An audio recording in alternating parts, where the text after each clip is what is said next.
amul benn problème. L'équipe est au complet. Il est rassuré pour son équipe. kon nag tey yow ban 11 nga jàpp ne Pape Thiaw moom la war a teg. parce que tey xam nga fan yëpp ñu ngi doon analyser parce que xamagul woon équipe bi effectif bi ba xam y a des blessures ou pas mais aujourd'hui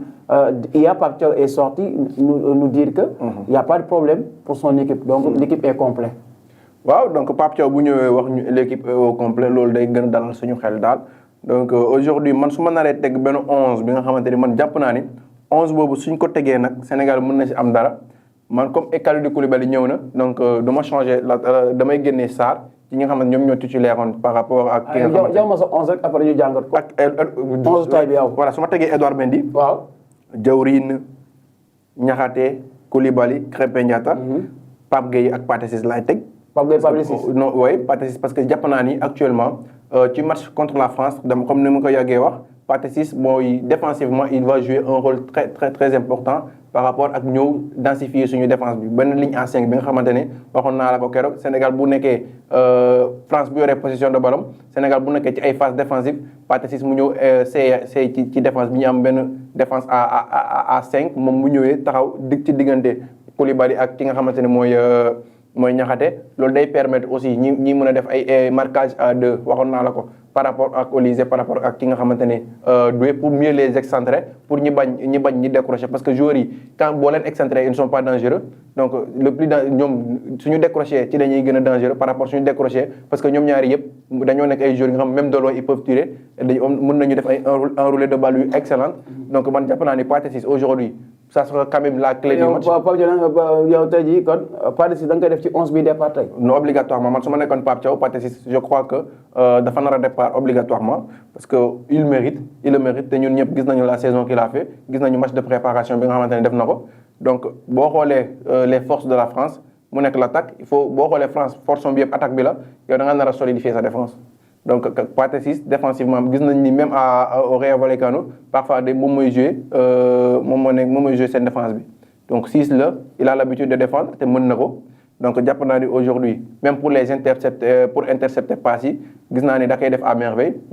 su ma koy seetaan contre le Real wala contre le Barça parce que parfois que foofu laa koy seetaane du ma koy seetaan parfois contre les équipes yooyu noonu mais gis naa ni match yooyu noonu day intercepté bal yi bu baax a baax te rôle bi nga xamante ne peut-être pour que Dembélé bañ a ravitailler parce que Dembélé aussi bu téyee bal bi c'est pour ravitailler ñi nga xamante ne ñoom ñooy les autres te moom mën na def marquage individuel Dembélé aussi pour mu tourner autour de Dembélé bañ ko bu téyee Dembélé aussi ñu joueurs yu bëri de la France ils vont rester sans ballon parce que Dembélé parfois mooy le distributeur moo su jàppee bal bi la plupart il distribue day passe rôle boobu la ko Deschamps jox daal donc nekkul rôle bi nga xamante ne moom mooy rôle bu mu yoroon Paris Saint-Germain di décrocher di dugal donc en équipe de France Dembélé c'est pas le buteur c'est Kylian Mbappé le buteur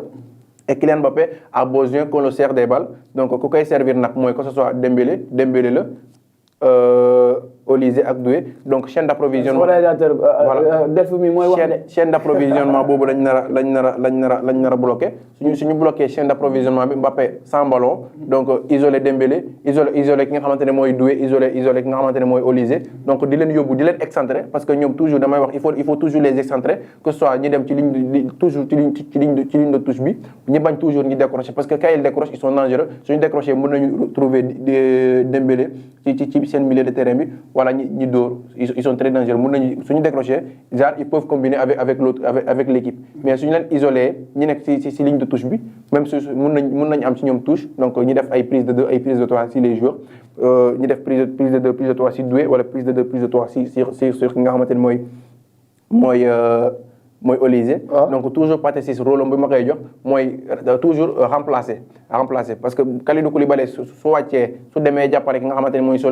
latéral bi ak ki nga xamante ne mooy peut-être Iliman Ndiaye wala Sadio Mané wala Ismaïla Sarr ñuy wàcc di défendre Kalidou Koulibaly su ñuy jàppale leen 3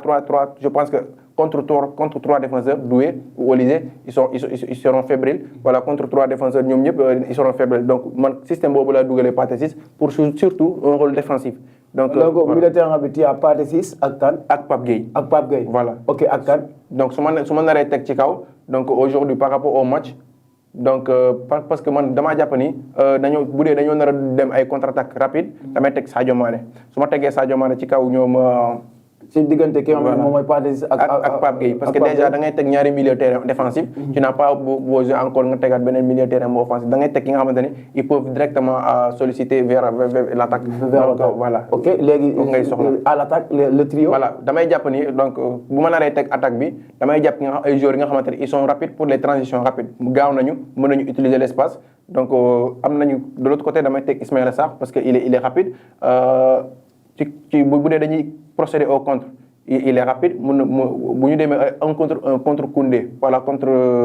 Hernandez moo leen gën a gaaw donc il peut faire la différence sur les côtés donc côté bële Iliman Ndiaye certes ñoo ngi wax ni gisaguñu daal lu mu apporté par rapport au match de préparation mais Iliman Ndiaye su titulaire ko soit Iliman Ndiaye wala foofu mun naa teg Iliman Ndiaye wala mun naa teg ki nga xamante ne mooy Ibrahima Mbaye c'est bien aussi donc mais j'ai préféré l'expérience donc ki nga xam ne moom mooy Iliman Ndiaye donc mu débuter le match donc il peut aussi donc sonal défense bi parce que moom il est technique mën na téye bal il peut aussi permettre à l'équipe de remonter à travers yi nga xamante mooy téye bal yi donc gaaw na aussi donc ci ay phase de contre-attaque comme toujours comme Ismaïla Sarr il faut nga am beneen flèche aussi de l'autre côté donc Sadio Mané moom bal yi su ñu demee dans les transitions rapides moom il peut venir solliciter directement li nga xamante ne mooy fixer la défense su fixer la défense donc Jackson que ce soit Jackson su fixer la défense Sadio Mané mën na décrocher ñi passe Sadio Mané comme Sadio Mané il peut marquer boo gisee bii bu mu dugal contre je crois que le Burkina Faso wala contre le Cameroun ci CAN bale passé noonu la ko dugalee Jackson day fixé moom day décroché bu ñu ko joxee en retrait. donc match amical bi passé voilà donc bu ñu ko joxee en retrait voilà bu ñu ko joxee en retrait moom il s'est marqué dugal kat la donc foofu Sadio Mané boo ko tegee foofu noonu Jackson dina téye défense bi Jackson su fixé la défense bi reculer un joueur comme Sadio Mané peut facilement décrocher wala se démarquer Iliman Ndiaye wala Krépin Diatta comment on dit Ismaïla Sarr daal di am Sadio Mané ñu daal di dugal man jàpp naa ne boo defee loolu tu as une équipe équilibrée parce que da ngay jouer ak 2-6 deux milieux défensifs donc dans des phases défensives donc ñoom dinañ mën a taxaw densifier suñu zone bi ki nga xamante ne mooy Ismaïla Sarr kenn du wax ni c'est un joueur très généreux défensivement day wàcc di défense Iliman Ndiaye aussi c'est un joueur très généreux défensivement donc ci côté phase offensive français yi ñoom mën nañu ñëw jàppale seen latéraux yi aussi bu ñu amee ay transition rapide ñoom aussi mën nañ dem concrétiser que ce soit Jackson mën nañ nekk aussi suñu point de fixation ci suñu relance yi donc parce que déjà mën na téye bal te aussi am na gabarit bi am na taille bi donc ñoom bu ñu defee ay relance long Kalidou Koulibaly xam nañ il a l'habitude de faire des relances longues donc Jackson mën na nekk ci kaw intercepter bal bi Sadio Mané aussi mën na jouer les deuxième ballons donc loolu je pense que c'est un système vraiment très équilibré donc Pape Thiaw boo ko tegee jàpp naa ni mën nañ am dara donc par rapport ak 11 boobu noonu. donc yow ton 11 type pour ce match Sénégal-France donc gardien de but on a Mendy.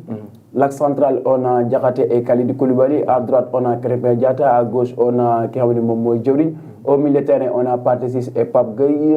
au devant on a Sadio Mané le trio ti amène ki nga xam ne moom mooy Ismaïla Sarr ak ki nga xam ne moom mooy Iliman Ndiaye et ki nga xamante ni moom mooy Nicolas Jackson loolu mooy sa 11 type loolu mooy sa 11 voilà pour la France pour gagner la France mais tey jii ñiy wax ñi nga xamante ni nag ne Ibrahima Mbaye mën na départ ci équipe bi est-ce que jàpp nga ne ce sera possible aujourd'hui mu départ tey ki nga xam ne moom mooy Pape Thiaw indi ko. Oui, mais Ibrahima Mbaye mérite na titulaire donc wax naa ko sànq Ibrahima Mbaye mérite na titulaire mais chaque système de jeu dafa am ay joueurs yi nga xamante ne ñoo koy composé mais boo xoolee ci ñun li nga xamante ne dañuy def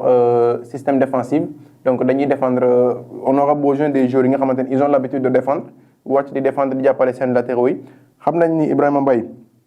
PSG am na habitude de défendre mais aussi au PSG on a man personnellement man PSG sama club la je le vois pas aussi défendre que comme ki nga xamante ne mooy Kvaratskhelia ak ñeneen ñi donc nekkul joueur ki nga xamante ne défensivement mën na apporter beaucoup de choses ñëw jàppale et aussi da ngay xool la maturité donc défensive donc je pense que Ibrahima Mbaye aujourd'hui amul la maturité défensive par rapport ak nga xamante ne mooy Iliman Ndiaye dañ koy gis contre Everton donc Everton c'est une équipe ki nga xamante ni c'est une équipe habituée à souffrir donc boo fa nekkee da ngay tàmm défendre donc il a l'habitude de défendre donc ak di génnee balle rapidement parce que transition rapide Everton mooy seen jeu donc parce que dafa nekk équipe bi nga xamante ne day défendre day défendre di def ay transitions rapides contre-attaque lay football donc il a l'habitude de jouer dans ces genres de schéma là donc Ismaïla Sarr aussi Crystal Palace nekkul équipe bi nga xamante ne day défendre tout le temps donc c'est une équipe qui nga xam parfois équipe bi nga xamante mën na souffrir bu baax a baax équipe buy défendre ak transition rapide aussi mën da koy def moom il a aussi l'habitude de jouer dans ces genres de système là donc ñoom ñaar yi man de Pape Thiaw aujourd'hui ils sont très sollicités par rapport au repli défensif donc ci repli défensif yi je crois que les profils yu gën a baax donc il faut ñu teg Ismaïla Sarr Iliman Ndiaye parce que même suñu match contre le Maroc on a vu le rôle défensif de Iliman Ndiaye bi nga xamante ne def na ko contre ci li nga xamante ne mooy Saïbari donc il a fait un excellent match défensivement donc di ñëw di jàppale ki nga xamante ne mooy Antoine Mendy donc parce que jour boobu Krépin Diatta footballul donc le rôle défensif là mën na ko jouer tey donc ki nga xam ne Ismaïla Sarr aussi le rôle défensif mën na ko jouer tey ki nga xamante ne mooy Ibrahima Mbaye mën na jouer en deuxième mi-temps pourquoi pas parce que on peut Iliman Ndiaye du mën a def ay aller-retour pendant 90 minutes donc moom en deuxième mi-temps mën na apporter la fraîcheur qu'il faut day fekk ni peut-être les latéraux français yooyu ils sont un peu usés donc mu ñëwee avec la fraîcheur qu'il a avec sa vitesse le Sénégal aussi peut exploiter cela donc ci deuxième période bi mais boo xoolee ci début de match bi moi je préfère Iliman Ndiaye parce que pour téye bal yi ci kaw on aura besoin de ses qualités techniques donc pour téye bal yi permettre au bloc aussi de remonter un petit peu donc dinañ soxla ci téye bal yi parce que Ismaïla Sarr c'est pas un joueur ki nga xamante day téye aussi di bal bi trop donc mën nañ compter ci Jackson ak Ibrahima ak ki nga xamante ne mooy Iliman Ndiaye pour combiner avec Sadio Mané donc loolu aussi mën na nekk benn atout bi nga xamante ni mën nañ kaa am que ce soit offensivement et défensivement.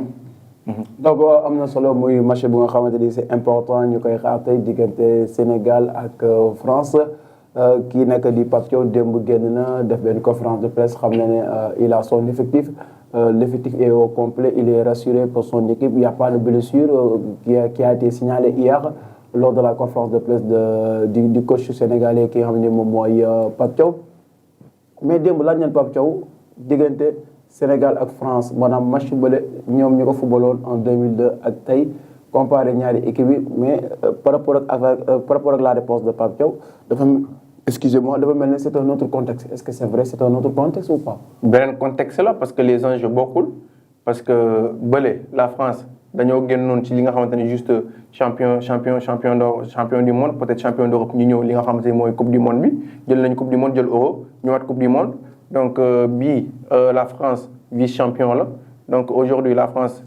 c'est beneen équipe la c'est pas l'équipe de 2002 moom moo fi nekk le Sénégal aussi c'est une autre histoire le problème c'est on peut apprendre du passé mais on peut pas rester figé sur le passé donc loolu mooy daal li nga xamante mooy Olympique de Marseille donc dañoo nekk toujours dans le passé à jamais les premiers ba par la suite pour nga projeter wu dans le futur ça sera très compliqué donc aujourd'hui Pape Thiaw lu mu wax dëgg la c'est les contextes bokkuñu le Sénégal a pris en maturité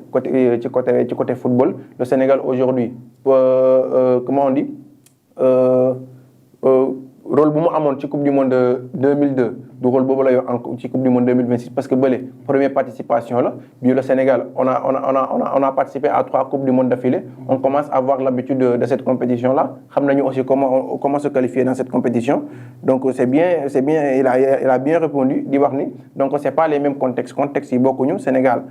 bi certes outsider la ñëpp xam nañ ko France bi favori la mais les contextes bokkuñu même si c'est les deux nations ñoo fi nekk comme l'histoire mënuñu ko changer il faut toujours ñu retourner en arrière pour mieux rebondir mais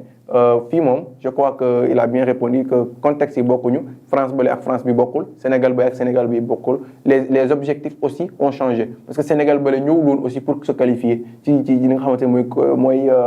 première participation Sénégal peut-être le Sénégal n'espérait pas se qualifier. surprise la woon voilà surprise la woon alors que bii les objectifs ont changé bii l'objectif de cette équipe là c'est de se qualifier donc pour dem li nga xamante ne mooy aller beaucoup plus loin dans cette coupe du monde là donc que ce soit boo xoolee les objectifs yi bokkuñu boo xoolee les hommes bokkuñu bële peut-être c'est Deschamps mooy nekk coach bi fii Pape Thiaw aussi fekkee nañu les deux fekkee nañu match yooyu noonu voilà mais aujourd'hui le Sénégal c'est un autre niveau donc dans le football africain et dans le football mondial donc moo tax le statut du Sénégal a changé donc le statut certes de la France reste constant mais aujourd'hui le statut du Sénégal surtout a changé de nekkul Sénégal bële. mais sànq suñu équipe bi ñu indi am na solo gars yi ñu ngi ci commentaire de Habib nee na Mbacké rek mën naa dóor France. bilaay Mbacké ak a dëgër fit. sunu mémoire moom nee na Abou Mané Abou suñu star bi. Mbacké Abou de bu duggoon fu ma la diggante loolu yow masu boobu daan Sénégal maanaam mënu entier. masu boobu la nar a waxtaane Abou ci biir star bi rek ak ndawu Abou. ma découragé am na fit boobu de. nga woon mu dem de ak Mbacké surtout. ah Mbacké waaw voilà. Mbacké ku dëgër fit loolu quelques commentaires. waaye seetaan vidéo mi mais. da ngay réew a sonn quelques commentaires la woon par rapport ak li nga xam ne moom mooy ci match Sénégal ak France mais tey lan ngay xaar ci